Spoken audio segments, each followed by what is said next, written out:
This is wood ash from my fireplace. So wood ash can be used in the garden. There's just a few things that you've got to keep in mind. The first thing is wood ash has got a high pH, so you don't want to apply it to any plants that love acidic soils, because it will raise the pH of your soil. It can be applied directly to your garden, to your veggie patch, or into your compost. If you're going to apply it into your compost, you want to only apply small amounts because it will raise the pH, as I said. But because of all the wonderful nutrients it's got, I like to use it in my veggie patch, specifically my brassicas. It can actually help to deter clubroot in brassicas. When you're applying it, wherever you apply it in the garden, be it the veggie patch or just the garden, you want to rake it in or fork it in.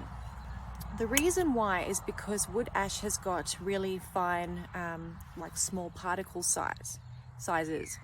And what that means is two things. Number one, it can start to repel water over time.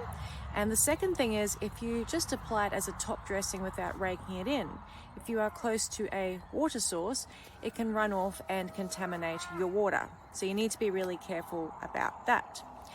The other thing is, and it's a bit of a no-brainer, if you're using firelighters that contain kerosene, or if you're burning painted wood or any sort of wood that's got chemicals or something in it like that, you don't want to be putting it in your garden because you'll be transferring the chemicals out into your garden. And finally, when you are applying the ash to your garden or your compost, make sure that you wear a mask because you don't want to be breathing in all those bits of small particles into your lungs. Wood ash contains lots of potassium and calcium and some phosphorus, magnesium, zinc and copper. Potassium maintains cell turgor and the plant's water relations by controlling the opening of the stomata. Stomata are the pores found on the surface of leaves. Potassium can help with disease resistance and also helps to form and move starches, sugars and oils in plants.